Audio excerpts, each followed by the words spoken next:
Hopefully, this one's a keeper. Ben Fox Rubin, Connect, we'll call him Mark. About 3 years ago, Mark got an email from Amazon saying, "We noticed that a number of your orders have been returned." It was the start of a rocky relationship with the world's biggest e-commerce company. Several months later, Mark got banned from Amazon for making too many returns. But after a lot of trial and error, he eventually figured out a way to sneak back onto the site.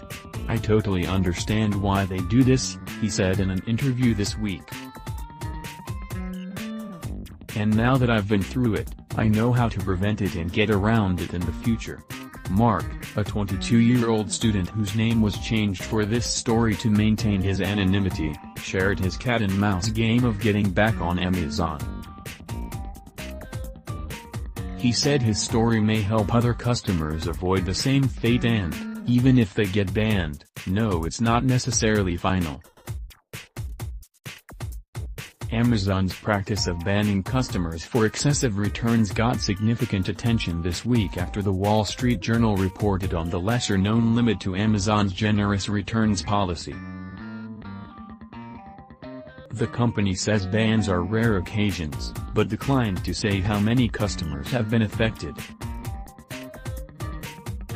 Banning customers isn't something Amazon takes lightly, but with over 300 million customers around the world, we take action when appropriate to protect the experience for all our customers, the company said in a statement Tuesday. Now playing, watch this, Amazon bans shoppers who return too much, judge says.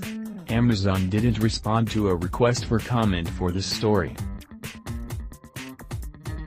In its return policy, Amazon doesn't specify a limit on returns. However, according to its conditions of use, it reserves the right to refuse service, terminate accounts, terminate your rights to use Amazon services, remove or edit content, or cancel orders in its sole discretion. The red flag in Mark's case appeared to be returning an item or two every other week for several months.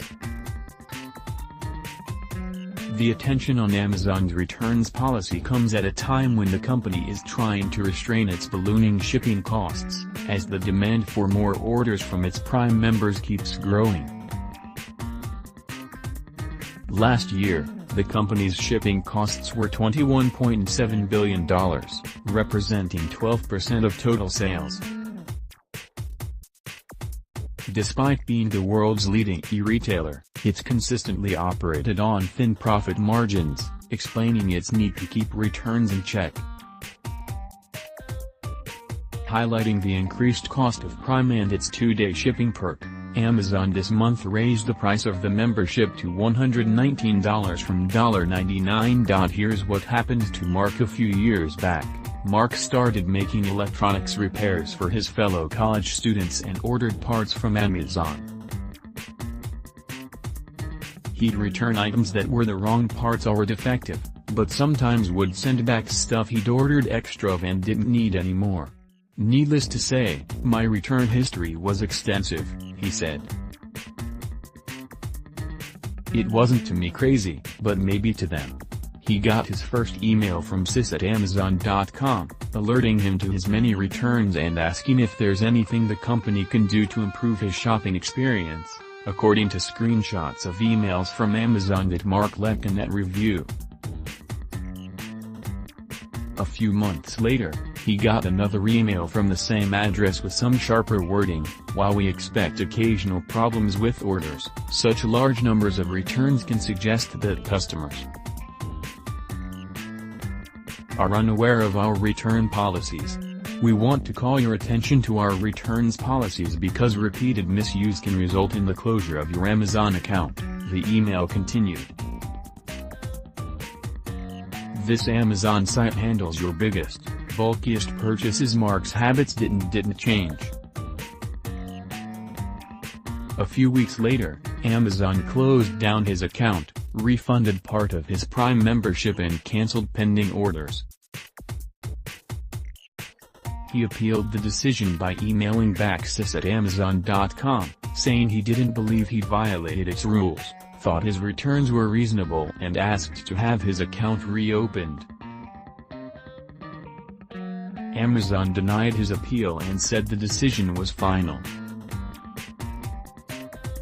Instead of trying to continue fighting them head-on, he started devising ways around the ban. He opened new accounts using different email addresses or credit cards. Amazon eventually figured out those accounts were marks, too, and shut them down, likely by keeping tabs on his shipping address and computer's IP address, he said. He eventually switched to eBay and other sites. One of the emails Mark got from Amazon about his account closure. Screenshot of an Amazon email to Mark, then came his aha inspiration. After moving to a new apartment, Mark tried many of those earlier tactics all at once. He set up an account with a different name, email and shipping address, and added a VPN to his computer to hide his IP address. He was back up and running on the site. About a year later, he created another account using his real name but without the VPN. That worked, too. He's now a regular Amazon customer, without any cloak and dagger tricks. I don't know what the length of time is, but when they ban you, it's not forever, he said. You may not want to jump through this many hoops if it happens to you. Besides, Amazon would probably prefer that you petition the company to get reinstated. In one case, the Journal said a customer repeatedly contacted customer service and emailed CEO Jeff Bezos to successfully reopen his account. Asked what his advice is for other Amazon customers, Mark suggested not returning multiple items at the same time. He thinks that practice flagged Amazon's systems. He's now a lot more careful about making returns. He's even back on Prime. The perks, he said, are hard to resist. Hello, humans, Google's Duplex could make Assistant the most lifelike AI yet. Cambridge Analytica, everything you need to know about Facebook's data mining scandal.